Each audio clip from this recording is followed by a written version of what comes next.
À partir d'un recueil très précis, d'un ensemble de comportements émotionnels et adaptatifs qu'on a pu observer chez ces enfants, chez ces préadolescents et adolescents, on a pu faire un ensemble d'items, 24 au total, qui vont venir cibler des spécificités dans le comportement auditif dans un contexte de relation duelle, interactionnelle.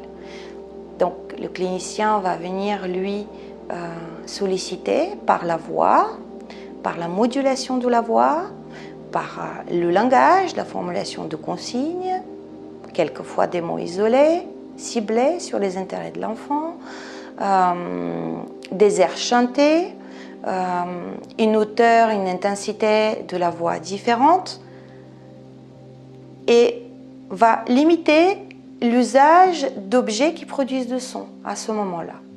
Donc ça, c'est une des premières types de sollicitations que le praticien va mobiliser au cours de la passation. Le deuxième type de sollicitation, ça va être la sollicitation à travers d'objets qui produisent de la musique, des mélodies, des chansons, des comptines, des tubes. Et à ce moment-là, le professionnel, lui, va limiter l'expression du langage pour pouvoir repérer est-ce que ce sont des réponses qui sont indépendantes du langage ou est-ce qu'elles sont en lien avec le langage.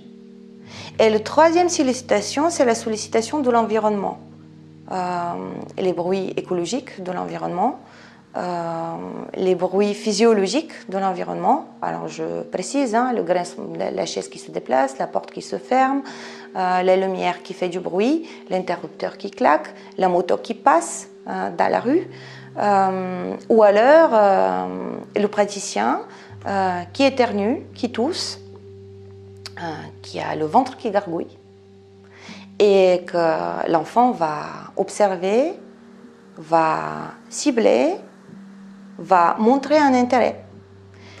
Et après, le dernier type de sollicitation, c'est une sollicitation mixte, de façon à voir est-ce qu'il y a des réactions qui sont interdépendantes ou est-ce que c'est quelque chose qui est plutôt corrélé entre eux.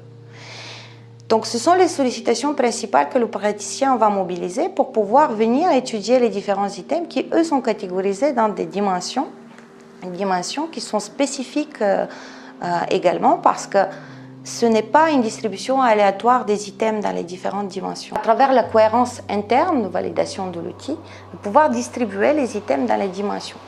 Les dimensions concernent les comportements les plus spécifiques, les patterns comportementaux les plus spécifiques TSA. Par exemple, le paradoxe, c'est le décalage entre la compétence de la personne et la réponse qu'il va donner. Est-ce que tu aurais un exemple?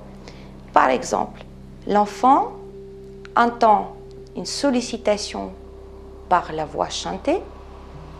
On chante Petit escargot, je chante Petit escargot.